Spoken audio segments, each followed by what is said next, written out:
as somebody once said, now for something completely different. We've been talking a lot about trust today, and I just wanted to reflect very briefly on that word and some of the ideas around it. As soon as you start to dig into academic literature, you find that people have been writing philosophically about trust, well, forever, I suppose, but for reasons I won't go into. I ran into a colleague from the business school last week in Oxford, and he pointed me at this paper, which is apparently very well regarded, which talks about trust as a willingness to be vulnerable to the actions of another party based on expectations. And there's a model beneath this that talks about how you achieve trustworthiness, and that has to do with ability, benevolence, and integrity. I don't know what that means for us, but I thought it was an interesting place to start, because this is how the business school thinks about trust. I looked up Trustworthy AI, and there's a great big EU report on this that tells us that there are 3 dimensions of Trustworthy AI, and there are 4 foundations and 7 requirements, and that's before you even get to start to assessing whether your system is trustworthy or not. So that seems comprehensive but rather complex. I found a handbook on that subject written by some of my colleagues in Oxford, but that was an EU project, so it turns out to use the same framework.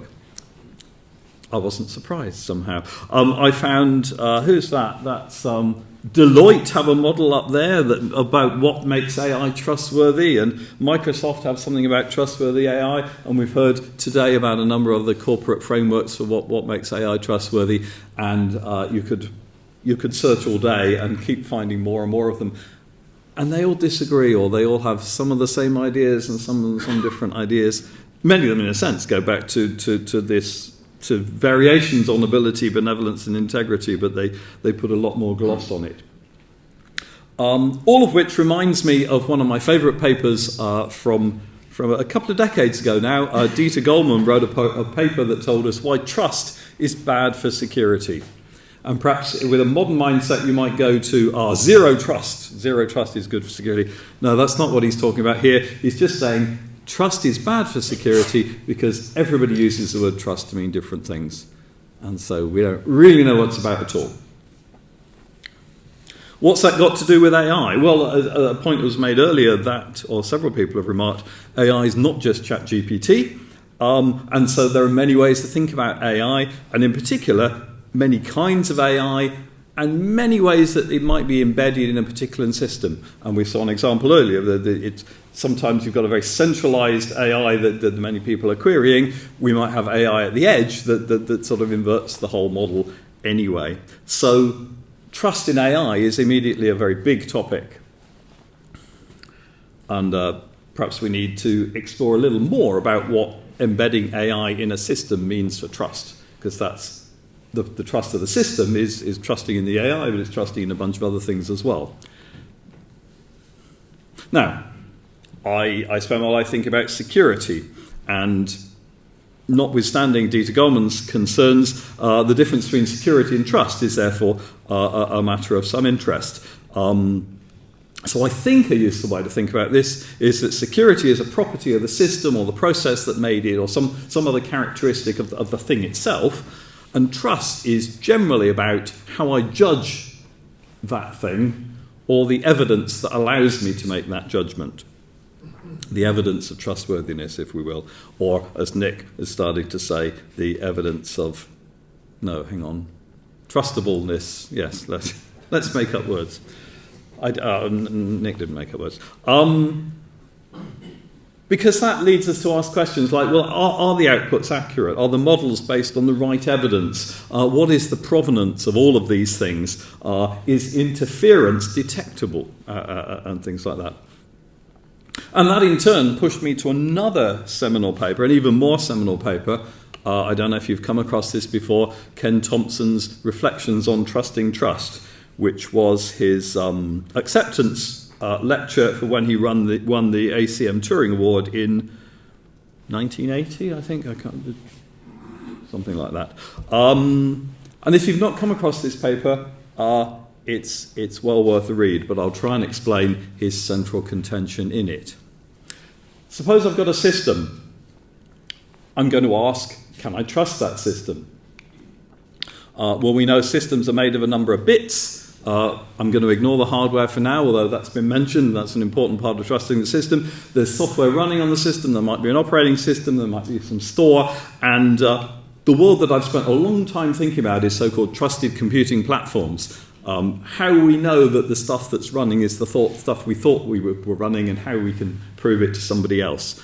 There's a whole bunch of trust questions right inside the system there. But in order to know whether I want to trust that software, I'm liable to want to inspect the source code. So can I trust the software based on its source code? That's a very good question. Lots of ways of analysing source code. Some are better than others. There are many other things we might do with testing and systems assurance and all sorts of other things, but there isn't room on my slide for those, and they're not part of Thompson's story, which I'm trying to stick to. How do we get from the source code to the binary? We've got a compiler. We've actually got a whole great big build process, but let's just think about the compiler for a moment, because we're not running a centre in Banbury. Do we trust the compiler? Where does the compiler come from? Well, that has source code. Oh, do we trust the source code of the compiler?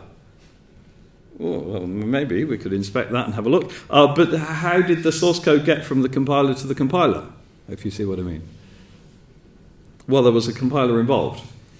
Now, you might think I've got an inferent regress here, and I sort of have. But if you've ever done a compiler's course, you know the cute bit is that you get the compiler to compile itself.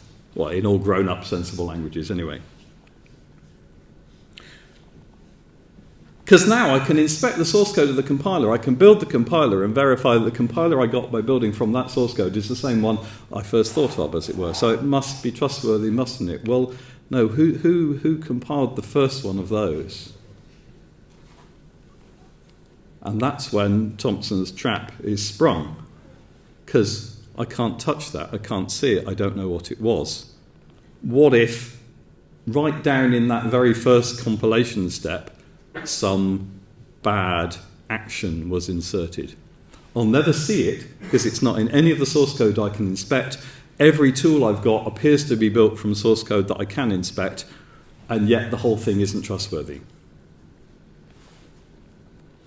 How does this change in an AI-based system? Well, as Nick pointed out, the AI system maybe has simpler software but more data. So in order to trust an AI-based system, I need to care about how the models were trained, what the executables doing the training was, maybe where the training data came from, maybe all of those were distributed or federated or some other context.